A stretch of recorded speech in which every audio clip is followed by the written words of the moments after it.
a orar para entrar en el estudio. Padre, guíanos en tu sabiduría, Señor. Háblanos, Espíritu Santo, para comprender las Sagradas Escrituras, Señor, que tú has revelado para nuestro bien, para nuestra salvación.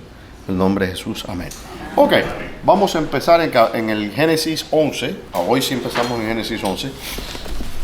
Y entonces, ver dónde nos quedamos.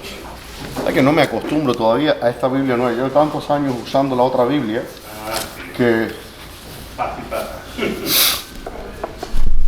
Entonces, habíamos visto, para hacer un breve recuento, que habíamos estado estudiando de cómo los ángeles, Dios había puesto bajo el dominio de los ángeles el gobierno de la tierra. Una cosa que yo creo que toqué sobre eso la semana pasada, pero gracias. Pero no pude, ¿cómo se llama? Me gustaría ahondar también un poco en eso. Y es el concepto de la jerarquía del ser. ¿Okay? Todos los cristianos, y esto me lo han escuchado decir muchas veces, el mundo cristiano moderno vive en una era postmoderna. Cree en una religión, en una cristiandad depurada, filtrada por el lente de la era de la Ilustración, ¿no? Entonces creemos en los milagros. Todos han sido explicados. Yo me acuerdo en los años 90, cuando se miraban los videos de apologética cristianos, se trataban de explicar los milagros del Señor de una forma naturalista, ¿no? Decían, bueno, probablemente cuando el mar rojo se dividió fue porque hubo un terremoto, entonces ese tsunami causó. Entonces todo se trataba de reducir las explicaciones de las plagas de Egipto, la estrella de Belén, todas esas cosas se trataban de reducir a explicaciones naturales. El concepto de que existen jerarquías. Gracias, más. Bueno, tengo aquí, pero bueno, parece que no quieren que duerma hoy. No, es para que se me vaya la alergia. No sé por qué me agarró una... Y vemos entonces, como le decía, que la cristiandad, por ejemplo, muchos de los conceptos que yo comparto con ustedes, que hemos compartido en este estudio de la Biblia, donde hemos hablado, por ejemplo, de los ángeles que descendieron, que tuvieron relaciones con las hijas de los hombres, etc. ¿Cuántos de ustedes habían escuchado eso antes? A ver, tenemos algunos, bastantes habían escuchado de eso antes. ¿Cuántos de ustedes habían escuchado de que Dios había puesto a las naciones bajo el dominio de los ángeles? No lo había escuchado. Yo sí. Lo había escuchado. Dos personas. No, usted dice sí, claro, hermano, pero fíjese, nadie levantó la mano. Eso no es algo que es conocido. No, ¿cuántos escucharon que Dios en Babel puso a las naciones bajo el dominio de los ángeles?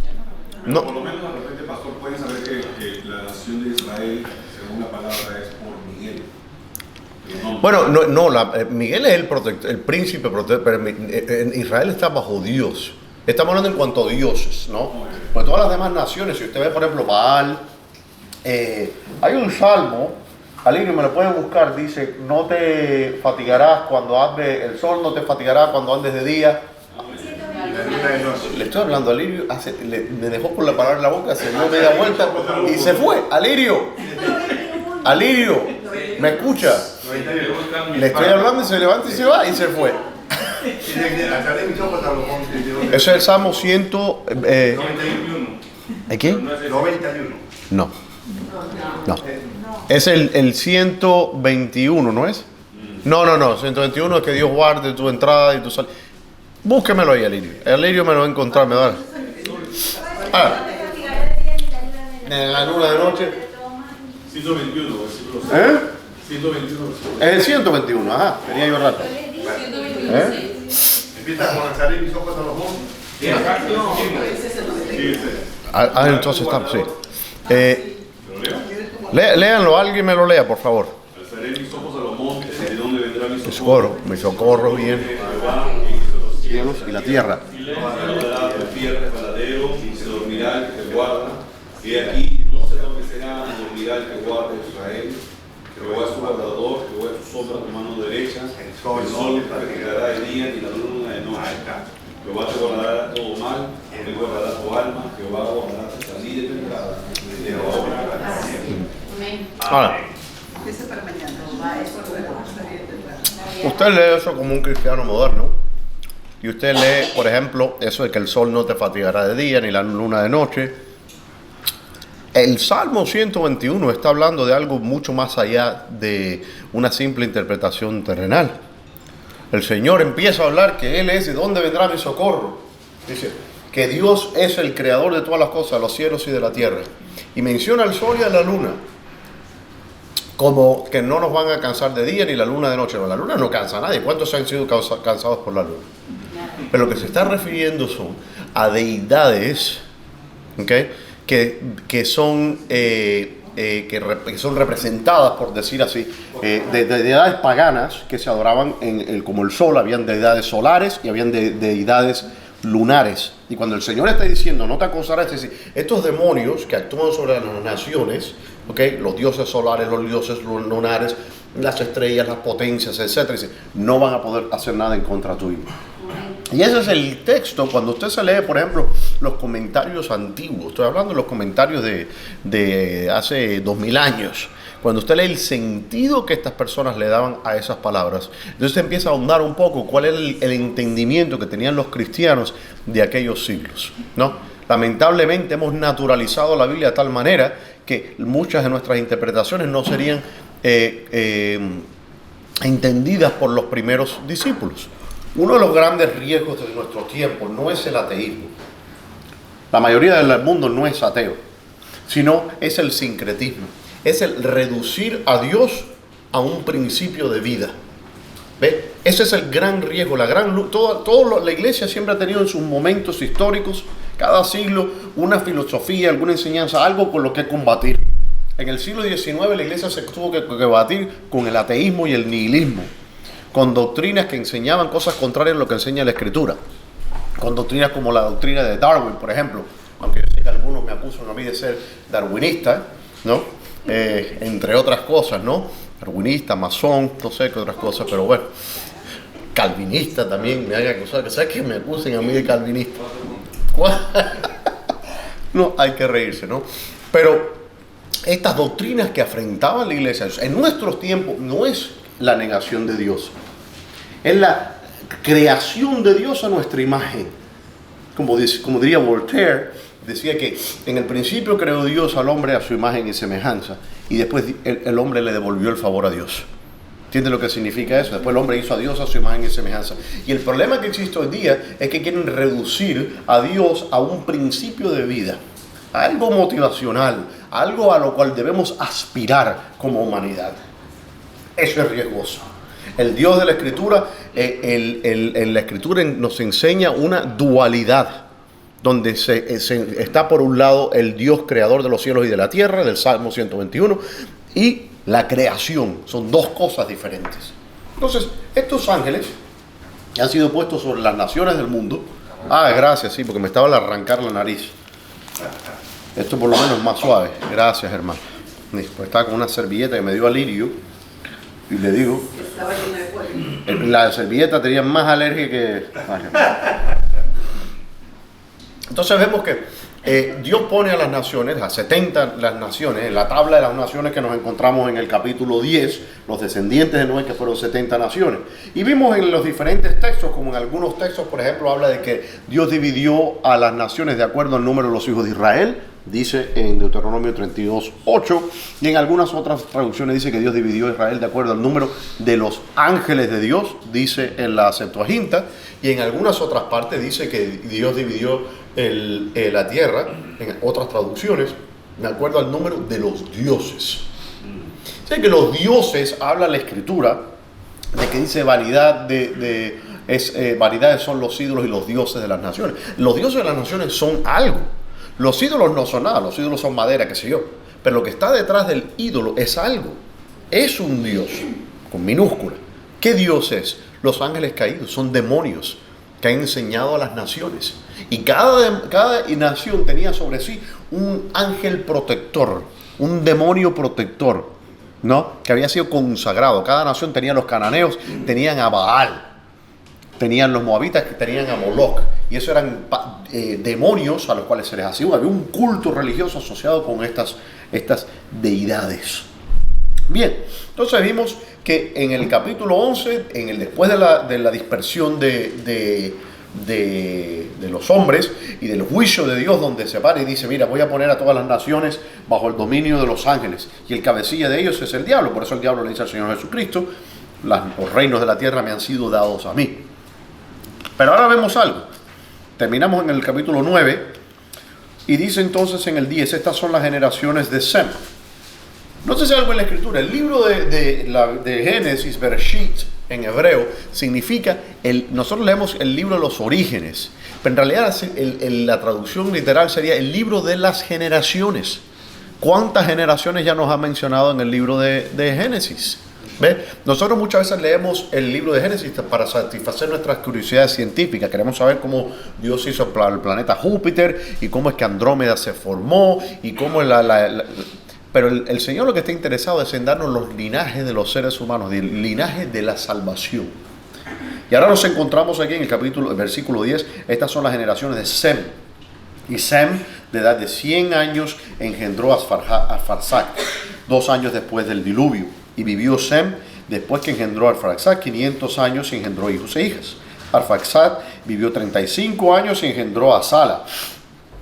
Y volvió a Arfaxad después de que engendró a Sala, vivió 403 años y engendró hijos e hijas. Sala vivió 30 años y engendró a Eber. Y vivió Sala después que engendró a Eber 403 años y engendró hijos e hijas.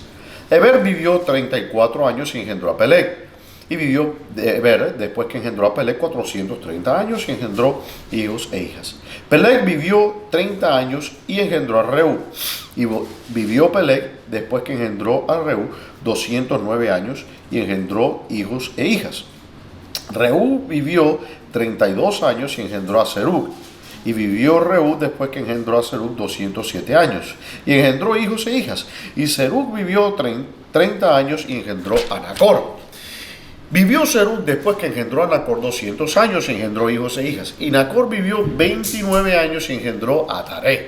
Y vivió Nacor después que engendró a Taré 119 años y engendró hijos e hijas. Salud. Taré vivió 70 años y engendró a Abram, a Nacor y a Harán. Estas son las generaciones de Taré. Taré engendró a Abram, a Nacor y Harán engendró a Lot. Ahora recuerden algo que habíamos visto, que muchos pensamos que porque Abraham es mencionado primero significa que es el primogénito. No es el primogénito. Vamos a ver ahora por qué. Hay varias razones, pero aquí de hecho en el mismo texto nos lo indica. Estas son las generaciones de Taré. Taré engendró a Abram, a Nacor y Harán engendró a Lot. Y murió Harán antes que su padre Taré en la tierra de su nacimiento, en Ur de los Caldeos. Y nótese algo interesante. Abraham y su hermano aún no se habían casado cuando el otro hermano ya tenía descendencia. Dice, y tomaron a Abram y Nacor para sí mujeres. El nombre de la mujer de Abram era Sarai, y el nombre de la mujer de Nacor, Milca, hija de Harán, padre de Milca, y de Isca. Mas Sarai era estéril y no tenía hijo.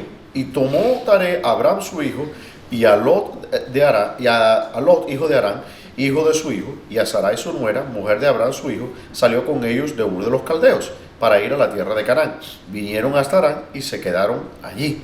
Y fueron los días de Taré 205 años y murió Taré en Harán. Ok, ahora nótese algo interesante. Dice, y tomó Taré a Abram su hijo y a todas estas personas, no voy a repetirlo, para ir a tierra de Canaán. Quiere decir que ya el padre de Abraham, antes que Abraham lo llamara el Señor, ya su padre estaba apuntando en la dirección a donde tenía que ir. De aquí podemos sacar una enseñanza de la importancia de los padres, porque los padres son los que apuntan al destino de sus hijos. Ya vemos que Taré estaba indicando a la dirección de la tierra prometida. No vamos a dejar eso ahí. Algún día a lo mejor para el Día de los Padres hacemos un mensaje. Pero quiero que vean esto. Aquí estamos hablando ahora de generaciones. Pero ¿cómo salimos del libro? No es accidental estas genealogías que de repente se mencionan en el libro de Génesis. ¿Por qué salimos de hablar de la Torre de Babel, de la dispersión de la Torre de Babel, y de repente ahora empezamos a hablar de Abraham? ¿Por qué? A ver, piensen un poco. Yo no quiero ser el único que piensa aquí, me agarra dolor de cabeza. ¿Abraham salió de la ciudad? No, era el pueblo del Señor que estaba dentro. ¿Cuál es la pregunta? Dentro de las naciones. ¿Y qué? Era el pueblo del Señor que iba a ser elegido.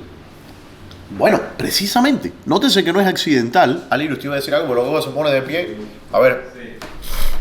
Porque desde el tiempo de Noé y de toda esa generación, ahí pasa cierto tiempo y ya ahí está todo el pueblo dispersado y no hay un pueblo o algo que sea de Dios. Y empieza ya a salir el nombre de Abraham, a quien Dios llama. Bueno, vamos a ver algo. Fíjese. Dios pone a todas las naciones. Vale, ven conmigo a Éxodo 32 que habíamos leído. Éxodo 32, 8. ¿Se acuerdan? Si no se acuerdan, recuérdense. 32, 8. Y alguien que lo lea. Pronto se han apartado del camino que yo les mandé. Se han hecho un becerro de fundición y lo han adorado. No, dije Éxodo. 32. Yo dije Éxodo. Pero creo que es de Deuteronomio. Ya, ustedes. Es que ustedes me oyeron mal. Porque ustedes me oyeron. Están oyendo mal ustedes las cosas. Porque yo claramente dije Deuteronomio. Claramente lo dije, pero bueno. Cuando el Altísimo hizo heredar a las naciones, cuando hizo dividir a los hijos de los hombres, estableció los límites de los pueblos, según el número de los hijos de Israel. Continúe. Porque la porción de Jehová es su pueblo, Jacob la heredad que le tocó. Ok. Ahí estamos viendo que Dios dispersa o divide las naciones bajo el dominio de estos ángeles. ¿Y qué pasa? Que Dios no tiene una nación para sí. Ninguna nación le tocó al Señor. Él puso todas las 70 naciones que salieron del arca de Noé. De las 70 naciones fueron divididas bajo los ángeles de Dios, los hijos de Dios, el número de los hijos de Israel, como usted quiera contarlo. La cuenta es la misma, 70, ¿no? Y Dios no tenía una nación para sí. Entonces Dios crea de una manera sobrenatural una nación para sí. Por eso vemos que inmediatamente después de la tabla de la historia de Babel, inmediatamente después de la historia de Babel, ¿qué es lo que vemos? Vemos que se comienza a hablar ¿de quién? De Abraham. Y entonces comienza a Dios a mostrar, mostró de cuál es el origen de las naciones y cómo es que estas naciones quedan ahora regidas por los ángeles. Quiero hacer otro paréntesis ahí que lo había comenzado pero no lo terminé. Los ángeles que Dios creó, todas las criaturas, yo esto lo repetí la semana pasada, estoy repitiendo, pero es necesario repetirlo para que entiendan. Los ángeles son parte del universo. Si usted le pregunta a cualquier cristiano en los primeros siglos, o incluso se le preguntaba a un cristiano medieval, los ángeles no son parte de una creación separada. Muchas veces en la mente de los cristianos modernos vemos que se habla de las criaturas celestiales como si fueran en otro universo, en otro mundo separado al del nuestro. Solo existe un universo. Y en ese universo habitan criaturas como nosotros, pero también habitan criaturas como los ángeles. Dentro de las esferas, por decir así, del universo están las esferas de las criaturas angelicales. Y todas las esferas inferiores son regidas por las esferas superiores. ¿Okay? Eso yo les hice el dibujo, ¿se acuerdan de eso? Dios está sentado, dice, sobre el círculo de la tierra. ¿Qué significa? Dios está sobre encima de su creación. Y todas las cosas, todos los ángeles cumplen una función. ¿Cuál era la función de los ángeles? Si usted nota, todo a través de la Biblia, los mensajes de Dios, las guerras, todo eso fue dirigido por medio de mensajeros, de ángeles. Entonces, tenemos que entender siempre, tener eso presente cuando leemos los textos bíblicos, de que los ángeles no son algo que se le agregó a la creación, sino que son parte intrínseca de la creación y parte de lo que mantiene el orden de la creación. El desorden viene cuando los ángeles no cumplen la función que les había sido asignada por Dios. Pero entonces todas las naciones se someten a Dios porque, como diría Tomás de Aquino, un mal gobierno, hablando sobre el gobierno, dice, un mal gobierno es mejor que no gobierno o que la anarquía. Entonces Dios somete a todas las naciones bajo estos ángeles, pero Él se hace una nación para sí, una nación sobrenatural, una nación que en cierta forma desciende del arca de Noé, obviamente porque Abraham salió de ahí, pero es una nación que tiene un origen sobrenatural. Y ahí estamos viendo también que nos da a entender aquella nación futura que iba a ser la iglesia. Aquella nación que desciende de otra nación que se llamaba Israel, que era una nación sobrenatural, pero ahora existe una nación que es más sobrenatural por todavía, si se puede decir de esa forma, que es ¿qué cosa? La iglesia, la iglesia. Y ahí viene la gran confusión que existe entre Israel y la iglesia. Recuerden que en Romanos, no tengo mi otra Biblia, no quiero extenderme mucho sobre eso, pero me parece que es algo interesante señalarlo. A ver si lo encuentro. Cuando él dice que somos nación real sacerdocio, nación santa, ¿está relacionado con esto? Sí, claro, absolutamente. ¿Dónde es que dice en Romanos que dice que cuando sea entonces todo Israel será salvo? A ver. ¿Dónde está eso?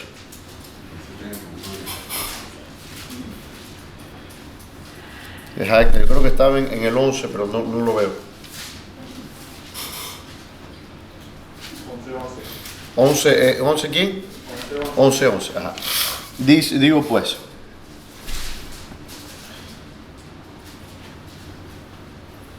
No. Espérese. No. 11:25. Es 11:25. Sí. Y 26 el que es el Pero es la parte final. Ajá. Quiero que vean algo interesante, y esta es la manera en que malinterpretan, lamentablemente, muchos cristianos estos textos, porque no quiero, hermanos, que ignoréis, y yo quiero, hermanos, que tampoco ignoren las conexiones que yo estoy haciendo con el libro de Génesis.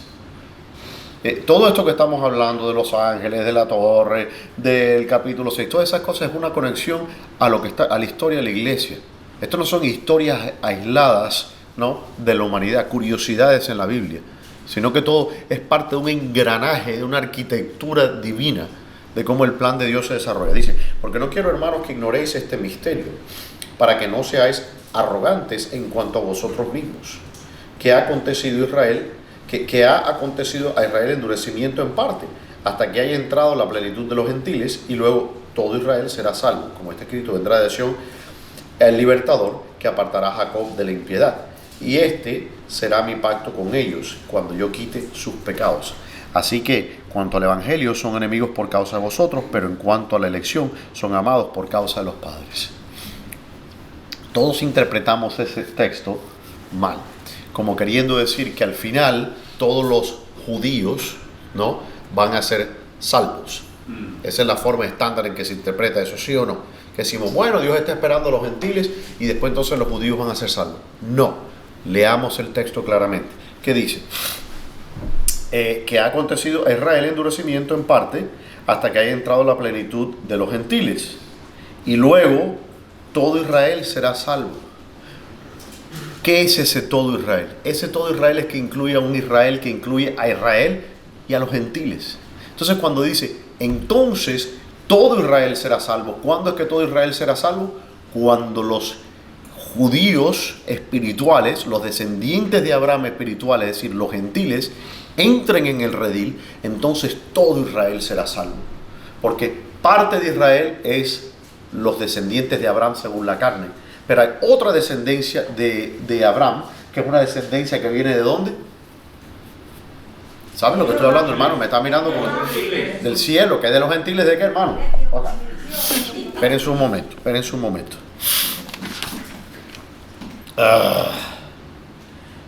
Déjenme ver. Espérense. Vayan al capítulo en Génesis, manténgase ahí en Romanos.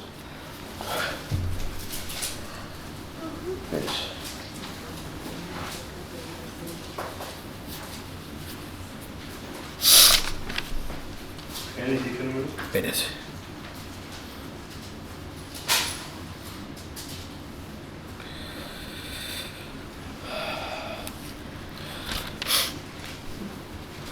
Espérense un momento, que estoy buscando esa profecía. Esto es lo que el Señor quería, que Israel pueda llegar a Cristo para que los gentiles puedan obviamente alcanzar esa gracia también. Ajá. ¿Está buscando el Génesis 12:3? No. A ver, ¿12 qué? 12:3. No. Dice, ¿Dónde? "Bendeciré a todas las naciones". No, pero dice que que la tierra. ¿Dónde es que dice? Que.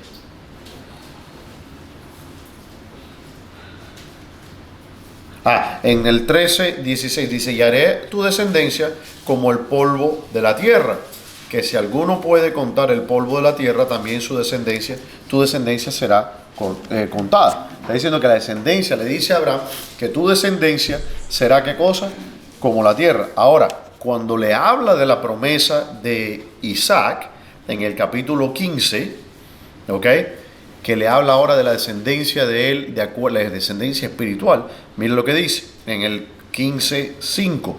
Y lo llevó fuera y le dijo: mira ahora a los cielos y cuenta las estrellas si las puedes contar. Y le dijo: así será tu descendencia. Entonces vemos que el Señor le da la promesa en dos tipos o en dos figuras. Una le dice la arena de la tierra. Y en la otra, cuando está refiriéndose al hijo de la promesa, le dice las estrellas del cielo. Porque hay dos descendencias de Abraham. Están los judíos que son descendientes genéticamente de Abraham, pero estamos nosotros judíos que tenemos la circuncisión del corazón, como habla el apóstol Pablo. Por eso dice: entonces todo Israel será salvo. No solamente el descendiente genético de Abraham, sino... Tengo otras ovejas. Claro, tengo otras ovejas que él va a traer al redil. Entonces por eso ese injerto, fíjense que Dios no está en la zarza, nosotros somos un injerto de esa zarza. No corta la zarza y siembra una zarza, no la zarza, estoy mezclando esto. El olivo injertado, ¿no? Él no corta el olivo y siembra uno nuevo, es el mismo olivo, le injerta ramas. Por eso cuando dice que después, fíjese algo interesante, endurecimiento, hasta que haya entrado la plenitud de los gentiles y luego todo Israel será salvo. Porque todo Israel incluye la plenitud de los gentiles. Sí, hermano Lirio. Pero entonces, digamos, es lo que usted dice, que hay una descendencia física que es el pueblo de Israel y la otra descendencia de Abraham que serían los gentiles, que van a ser... No. En cuanto, es decir, existen dos descendencias. Una es la física, pero no significa que todos los de la física van a ser salvos. El punto que hace el apóstol Pablo, de hecho, precisamente el punto que él combate en contra de los judíos es que los judíos pensaban que por ser descendientes físicamente de Abraham, iban para el cielo. Y Dios le dice: no, porque no es el hijo de Abraham, no es descendiente de Abraham, sino el que lo es en el espíritu, de acuerdo al llamamiento. Claro, lo que él está diciendo es que va a haber de los judíos, que hay un remanente entre los judíos y entre los gentiles. Esa es la descendencia de Abraham. Entonces, tanto judíos como todo el que crea en el viene a ser la totalidad de Israel. Porque los primeros judíos, claro, los primeros cristianos eran judíos. No, y hay judíos que son salvos también.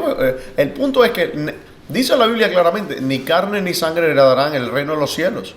Entonces ese es el punto de Pablo, que no por ser judío, y si tú te llamas el sobrenombre de judío y tienes tú sabes, como en tu deleite la ley y todas estas cosas, ¿no?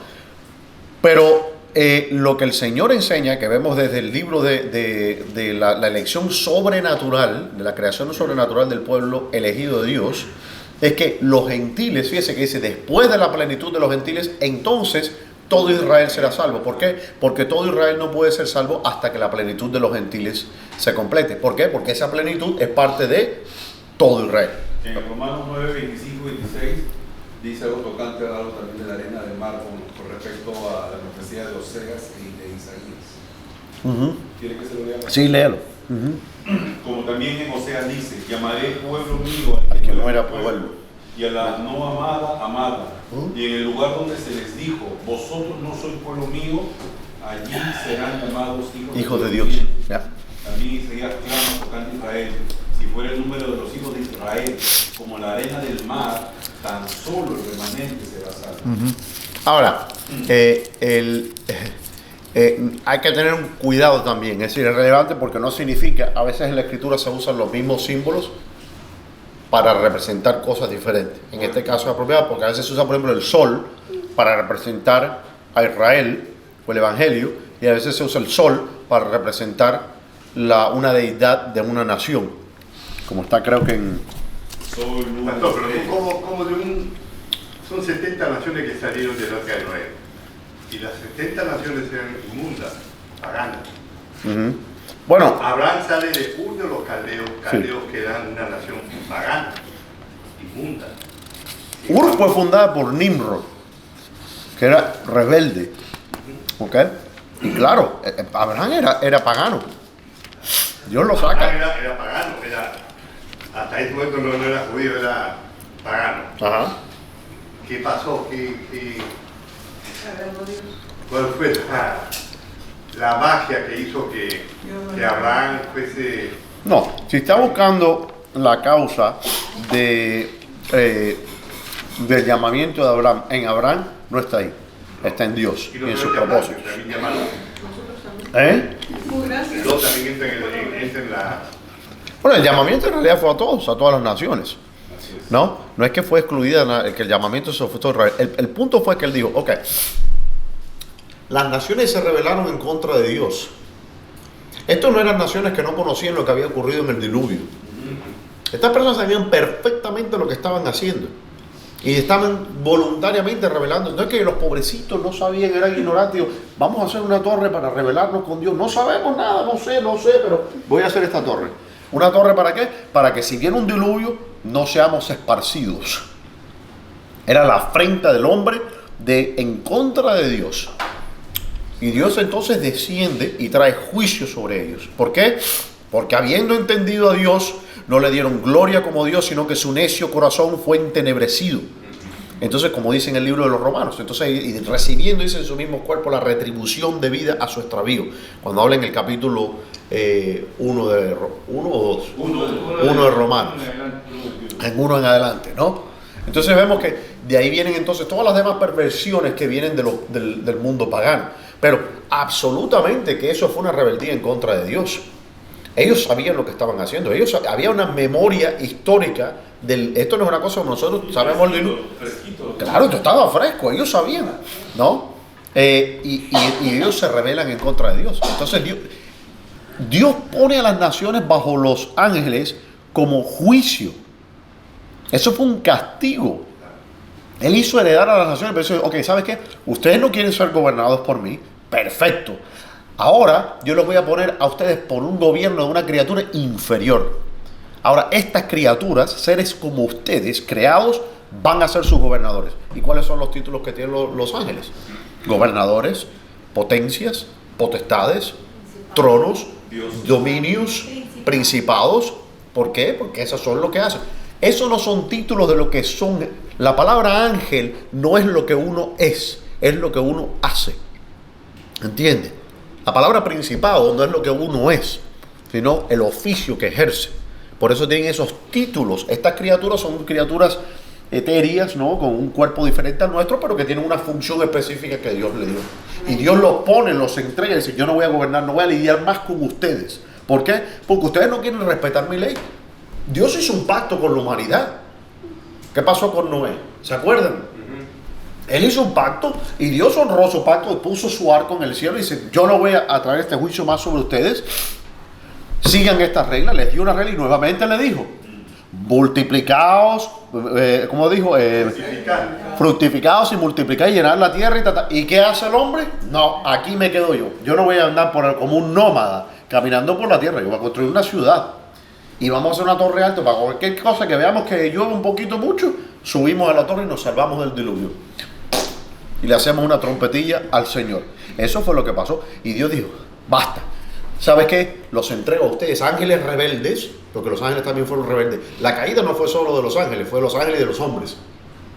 De la misma manera que vemos que la caída de Satanás fue en el huerto también, con el hombre. Fueron caídas simultáneas. Y la caída del capítulo 6 de Génesis fueron también símbolos que causó el diluvio. Entonces, ¿sabes qué? Tanto quieren ustedes estar de compinches y de compadres, váyanse bajo el gobierno. Ahora, yo voy a ser una nación para mí. Y ese es Israel. Pero la carta bajo la manga del Señor es que por medio de esa nación que él iba a hacer, iba a salir uno, yo me erizo, vamos a llegar allá en algún punto antes de que el Señor venga, cuando dice que de tu simiente, ¿no? Él saca no le promete eso a las simientes de Abraham, sino a su simiente, que iba a venir y todas las naciones iban a ser, que dice, benditas en tu simiente. ¿Y quién es esa simiente? No, y le digo, no son los judíos ni el pueblo de Israel, es Cristo. Amén. De esta nación iba a salir el Salvador del mundo, no el Salvador de los judíos, el Salvador de toda la humanidad.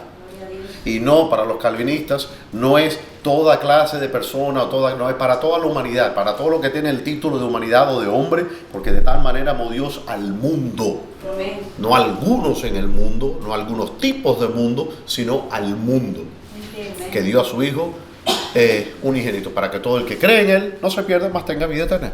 Y ese fue el plan. El Señor los entrega temporalmente como un juicio, pero al final, ¿qué hace? Restaura nuevamente a la humanidad. No solo Israel, sino también, por eso les llevé ese versículo en Romanos, sino que dice, y entonces todo Israel será salvo. Judíos y no judíos. Amén. Amén. Bien, continuemos. ¿Usted también tiene alergia? Sí, parece. Hay algo aquí, fíjese, yo estaba perfecto, hermano, usted me vio en maleza cuando yo llegué, estaba perfectamente bien. Algo han puesto por acá. ¿Eh? Algo han puesto. Yo me voy. Yo no sé ustedes, pero yo me voy. Bien. El aire tiene un tabizo que sale siempre. Sí. Un río, eso sale. Pero yo estoy acostumbrado a ese aire, llevo años, somos buenos amigos. ¿Eh? ¿Eh? Por eso le digo, yo estoy acostumbrado a esa churra. Nunca me ha hecho daño, ¿por qué hoy? Claro. Pero es sí. Pastor, ¿de dónde queda Ismael en todo esto? ¿Eh? ¿Dónde queda Ismael? Ismael no le Ismael está trabajando ahora. ¿Por qué me pregunta? Ya llegamos, no se precipite. Ok. Ahora dice, ¿Dónde estamos? En 12. Pero pero Jehová había dicho a Abraham, vete de tu tierra y de tu parentela, de la casa de tu padre, a la tierra que te mostraré. Y haré de ti una nación grande y te bendeciré y engrandeceré tu nombre y serás bendición. Bendeciré a los que te bendijeren y a los que te maldijeren maldeciré y serán benditas en ti toda la familia de la tierra. Hay que tener ojo, porque cuando le está hablando te bendeciré, todo lo que le está hablando a Abraham. ¿Ok? Amén. Claro. Salud.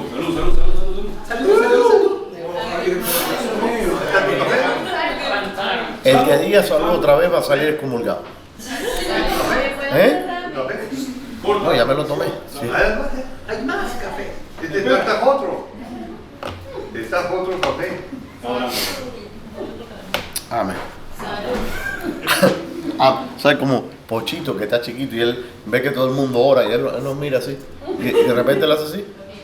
Y dice, Alfredo dice, amén.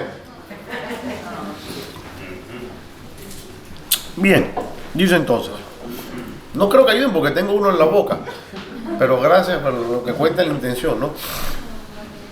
Dice, y haré de ti una gran nación, dice, y se fue Abraham como Jehová le dijo. Ah, qué bella enseñanza. Y se fue Abraham como Jehová le dijo.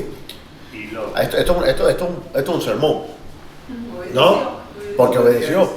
Aquí inserte, borre a Abraham y ponga su nombre, a ver si usted va como Jehová le dijo. O usted se va como usted le da la gana irse usted. Pero no obedeció completamente porque se llevó al loco. ¿Eh? y no fue con él. Yo no le dijo que no deja llevar a Lot. No fue, no le dijo, ¿no? ¿Eh? Lot se coló. Pero no le dijo que no lo llevara. No lo llevó él. Es decir, Y no. tampoco dijo que lo llevara. Pero no, entonces no desobedeció. Si no hay una ley que prohíba algo y usted lo hace, Dios no le dijo al hombre que no podía comer del fruto de la vida y comía de él y no había problema en ello. Ahora, cuando Dios le dijo, voy a poner un arcángel aquí para que no pase, coma el fruto, ahí entonces es prohibido. Pero no le dijo que no podía ir con su sobrino. ¿Dónde dice? Y fue Abraham como Jehová le dijo, y Lot fue con él. Es decir, el que a buen árbol se arrima, buena sombra lo coge. Yo no culpo a Lot. Si usted tiene un tío que es espiritual, un tío que conoce a Dios, ¿no quiere usted estar cerca de ese tío? Nótese, mientras él estuvo con el tío, Lot fue bendecido. La cosa vino de mal en peor. Él salió de Guatemala para entrar en Guatepeor. Y es siempre Alguno me mira por allá y hace así. Salió de Guatemala para entrar en Guatemala cuando se fue del lado del tío. ¿Ves? Ok. Dice, tomó pues Abraham no, y era Abraham de edad de 75 años cuando salió de Harán. Y tomó pues Abraham a Sarai su mujer y a Lot, hijo de su hermano, y todos sus bienes que habían ganado y las personas que habían adquirido en Harán, y salieron para ir a tierra de Canaán. Y a tierra de Canaán llegaron. Y pasó Abraham por aquella tierra al lugar de Siquem hasta el encino de More.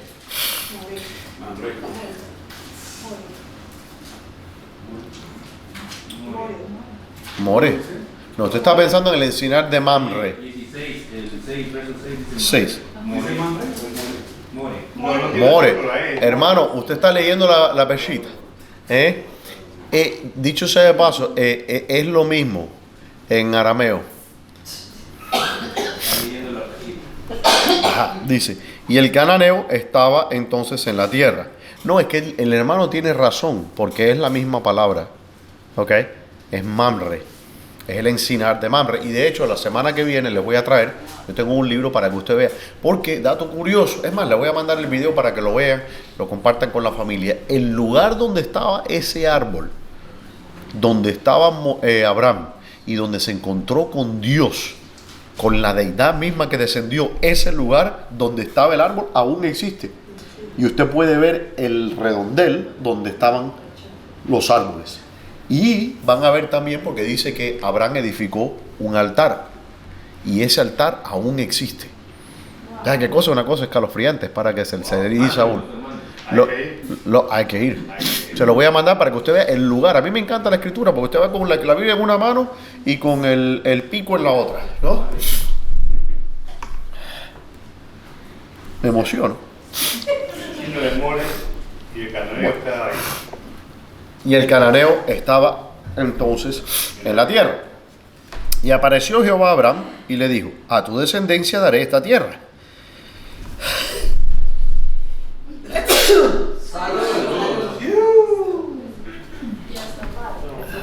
Y me agarra así, yo estoy perfectamente, me agarra una chiripiorca. Bien. Fíjense que entonces dice, y apareció Jehová, dice, y apareció Jehová a Abraham y le dijo, a tu descendencia daré esta tierra. Y edificó ahí un altar a Jehová, quien le había aparecido. Eso es en el encinar de Mamre. ¿Okay?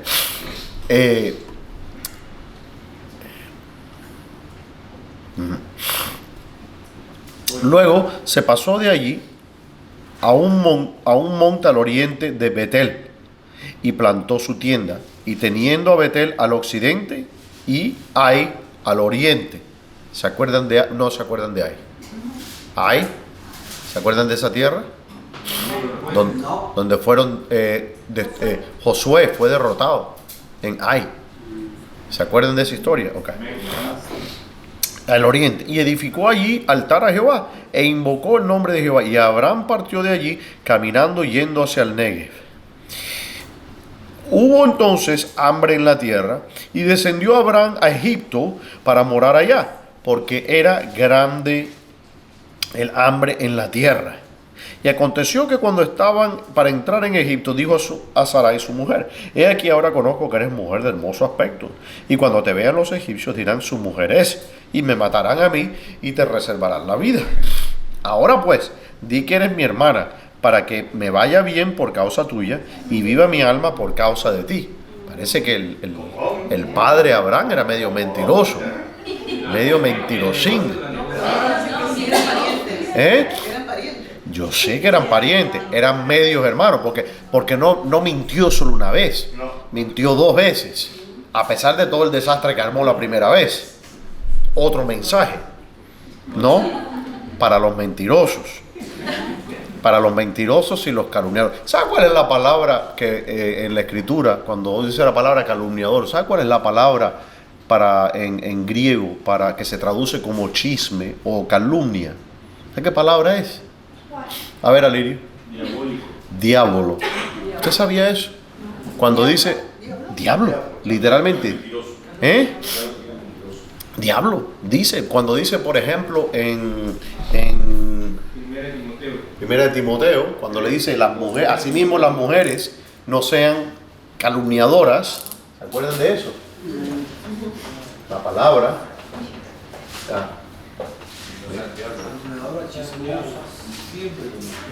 ¿Eh?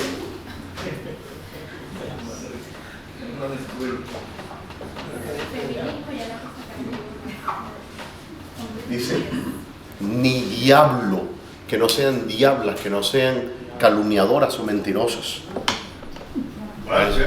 ¿Eh? Así que si le digo esto a los chismosos y a los calumniadores, ¿ve? Hay diablas. Hay diablas y diablos. No sean diablos. ¿Sabe que el Señor lo llame a usted diablo por ser chismoso, enredador y lleva y trae? Bueno, se lo dejo ahí. Para los grecoparlantes. Dice, creo que se escribe así.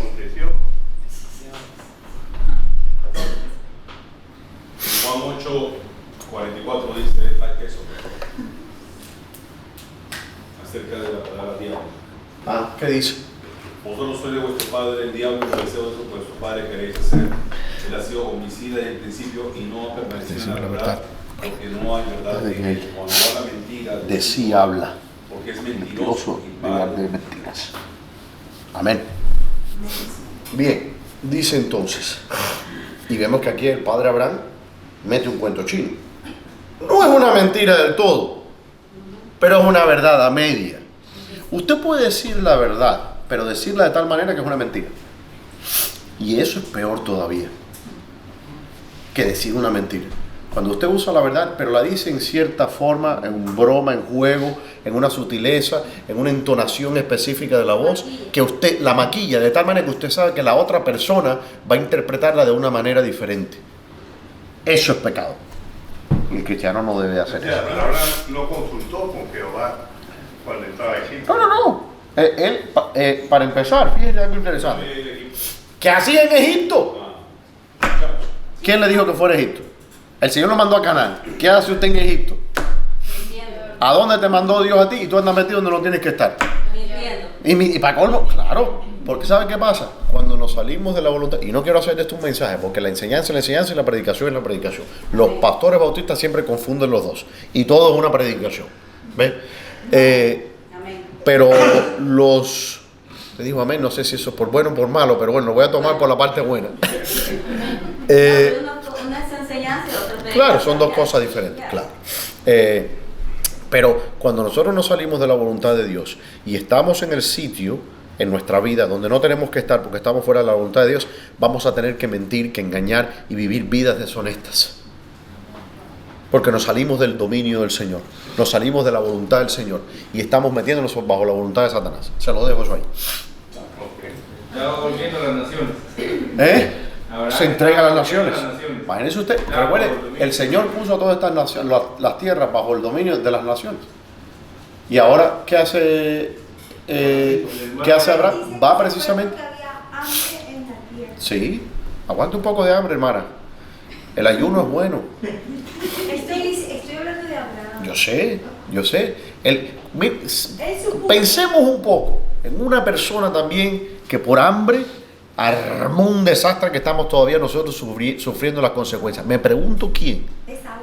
No, que Esaú, Adán. Vieron que el fruto, Eva vio el fruto que era bueno y deseable a los ojos.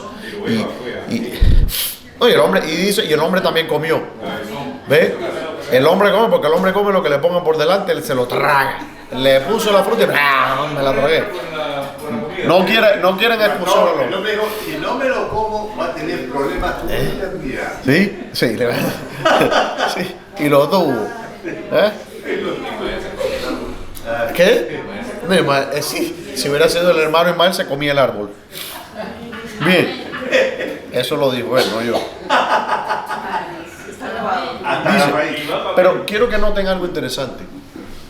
Israel, todo esto que estaba ocurriendo con Abraham es escatológico, porque lo mismo le ocurre al pueblo de Israel. Abraham desciende a Egipto, ¿ok? ¿Y qué ocurre por causa de Abraham en Egipto? Las plagas vienen sobre Egipto, y entonces Abraham tiene que salir. ¿Ves? Lo mismo que le ocurrió después, 400 30 años, o no sé, 430, sí. a 430 a su descendencia, a Jacob, a Israel. Había hambre en la tierra, pero en los dos escenarios Egipto estaba bien. Egipto se le llamaba el canasto de pan del mundo antiguo. La creciente del Nilo era extremadamente fértil y productiva. Egipto producía era muy rico, muy rico. Usted tiene que pensar en estos lugares donde había tierras áridas, que Egipto era el que producía el pan, las vacas, de todo, ¿no? Ya. Ok, dicen todo. Además tenemos que recordar algo estaba pasando en la tierra, porque estos son años no muy lejanos del tiempo del diluvio. La tierra había cambiado. Ve que las personas ya no estaban viviendo lo mismo que vivían antes del diluvio. Las edades de las personas se acortaron, y eso ocurre cuando ocurre un embotellamiento genético. La variedad genética había sido reducida extremadamente después del diluvio. Entonces vemos que hubo una debilitación genética de los seres humanos, probablemente una debilitación genética de los animales, de las plantas, etcétera, por causa del embotellamiento genético que hubo. Entonces ahora vemos que la Tierra también está sufriendo las congelaciones en los polos, desertificación, todas estas cosas que originalmente no había sido el plan de Dios. De hecho, yo no sé si usted sabe que uno de las reservas de agua potable más grande en el mundo están ¿dónde? ¡Salud! No sé quién estornudó por allá, pero le mando un saludo. ¿Ustedes escucharon eso? En Sudamérica. Uno de los depositorios más grandes del mundo de agua potable, Está en Israel. el desierto del Sahara. Wow. ¿Sabía usted eso? No solo petróleo. No, agua. ¿Por qué? Porque el desierto del Sahara era un bosque. Y era una tierra donde habían bosques tropicales. Búscalo cuando llegue a su casa.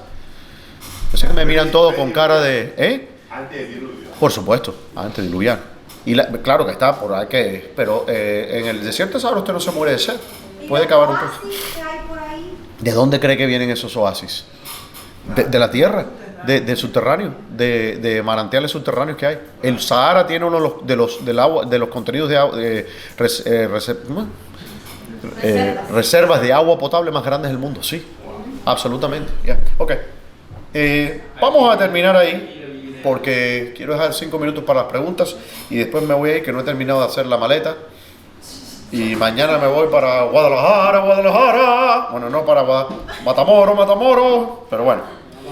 Bien, no repartimos tarjeticas hoy. Vamos a hacerlo entonces de forma salud. Pastor, entonces la nación que escogió el Señor es cuál. ¿Cómo es? Shh, hermano, están haciendo preguntas. Sigue, hermano. La pregunta es, de que usted está hablando acerca de las naciones. Entonces la nación es, donde dice nación santa, real sacerdocio, somos nosotros la iglesia. Lo era también Israel en tipo y en símbolo y en figura de lo que iba a ser la iglesia. Pero ahora en la iglesia somos nosotros. Porque fíjese que también dice, y llamó suyo a pueblo que no era pueblo, ¿no? ¿Qué ocurre? Mira, hay una tarjetita que vi. ¿Cuál es la función de...? Y eso lo hemos hablado. Cuando yo tuve una enseñanza sobre eso cuando hablé del bautismo, ¿no? Cuando usted mira, por ejemplo, que el bautismo cristiano, que muchas veces se interpreta como simplemente algo simbólico, y no es algo simbólico solamente. Porque ¿en qué momento Dios nos hace reyes y sacerdotes? Bueno, en el momento del bautismo. De hecho, si usted mira en el Antiguo Testamento, cuando Dios instaura a los hijos de Aarón con un sacerdocio eterno, ¿no? ¿Qué es lo que hace? Todos los hijos de Aarón son ¿qué? Bautizados, y Aarón también. Y después, una vez al año, por eso Pablo habla en el libro de Hebreos sobre la doctrina de los bautismos. Una vez al año, en el día de Yom Kippur, el sumo sacerdote se quitaba de su ropa, entraba en el mar de bronce que se llamaba, que era una palangana enorme de bronce montada sobre 4 toros, sobre 4 bueyes, y la palangana era, si usted, no me acuerdo cuántos codos era de altura, pero era suficiente para que un hombre de pie estuviera completamente sumergido. Y después de que salía de ahí, entonces se le vestían con las vestiduras sacerdotales, se le vestía de blanco, y entonces podía entonces servir, pero no antes. Entonces, cuando el Señor Jesucristo viene y le dice, Juan, yo no te puedo bautizar a ti. Dice, tú me bautizas. Me dice, es necesario que se cumpla todo ¿qué? Dice la Escritura. No, que dice algo específico. Que se cumpla toda justicia. ¿De qué justicia estaba hablando él? Estaba hablando de la justicia del sacerdocio. Él no podía comenzar su ministerio sacerdotal hasta pasar por el bautismo. Él tenía que cumplir la ley. Tenía que cumplir la ley. Entonces, ¿de qué manera podía ir entonces ejercitar su sacerdocio? Siendo bautizado. Y cuando él es bautizado, entonces, ¿qué pasa? El Espíritu Santo desciende sobre él. De la misma manera que los sacerdotes del Antiguo Testamento, Aarón o el sacerdote que fuera, el Espíritu Santo descendía para ministrar frente al altar por Dios. Ahora vamos entendiendo cómo todas estas cosas van concatenándose, ¿no? Y de la misma manera el cristiano, cuando nosotros somos bautizados, que entramos en el agua del bautismo y salimos, ¿somos qué cosa? Sacerdotes del Señor. ¿Y cuál es nuestro sacerdocio? Traer al mundo perdido y llevarlo a los pies de Cristo. Esa es la función. Un sacerdote es el mediador entre Dios y los hombres. Entonces, así como Cristo es mediador de un solo mediador de la humanidad, siendo que Cristo está en nosotros, nosotros somos sacerdotes porque Él es sacerdote. Y es en ese momento que nosotros somos, ¿cómo se dice? Ungidos, por decir así, como sacerdotes y como reyes. No sé si eso contesta a su pregunta, yo sé que es bastante... No, claro. Pero, ya, ok. Bueno. Dice, si todos los judíos van a ser salvos, yo no dije eso, ¿qué acerca de todos los judíos no han creído? Bueno, que vamos a partir de ahí. Yo no dije que todos los judíos van a ser salvos. No me entendió. No sé quién escribió esto. Los judíos, no todos los judíos van a ser salvos. El alma que pecare, esa morirá. Hay muchos judíos que van a estar en el infierno, como hay muchos gentiles que van a estar en el infierno. ¿Ok? Right. Lo que estamos hablando es de el verdadero judío. Dice en la Escritura, en el libro de Apocalipsis, dice, aquellos dice que se llaman judíos, pero no lo son, sino que son sinagoga de Satanás. El apóstol Pablo nos está hablando y dice que no es judío el que lo es simplemente físicamente, sino el que lo es espiritualmente, el que tiene la circuncisión del corazón, ¿no? Entonces, no es judío por ser judío, no todos los judíos van a ser salvos. Van a ser judíos los que sean judíos de corazón. ¿Y quién es judío de corazón? El que haya sido circuncidado con el Espíritu Santo, el cristiano, el que haya recibido la adopción como hijo de Dios por medio de nuestro Señor Jesucristo. Ese es el que va a ser salvo, sea que es judío de acuerdo a la carne o sea que es gentil. Porque dice también en la Escritura, y es un texto que debemos de ver también, dice donde no hay judío, ni griego, ni escita, sino que son todos, ¿qué cosa? Uno en Cristo. Eso es lo que hace Cristo. Él toma de las naciones, le arrebata a Satanás, le quita su territorio y crea una nación de creyentes. Cuando dice el pastor que cree en Jesucristo y será salvo. Sí. Dice eso y también dice que el que no cree ya ha sido condenado. ¿Ya ha sido condenado? No, ¿por qué? Por no creer. No, Pero acá el denominador común, como yo lo entiendo, es creer. Bueno, pero no es que él dice que el que no ha creído dice ya ha sido condenado. Pero no es por no creer, es que lo condena a uno son los pecados. Es como una persona tiene, vamos a decir que alguien tiene una infección y uno le dé el antídoto, el antibiótico, y la persona rechace tomarlo. Usted se va a morir. Y en el certificado de defunción lo que va a decir es causa de muerte. ¿Rechazó el antibiótico? No dice eso. Causa de muerte es la infección.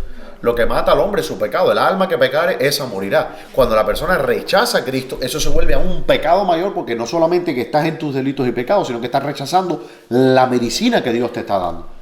Pero la falta de medicina no es lo que te está matando. Lo que te está matando es la enfermedad tuya, el pecado que ya está en ti. El pecado, a pesar de creer. ¿Eh? A pesar de creer. No, ¿cómo que a pesar de creer? Tú crees en Dios Jesucristo, pero igual pecas.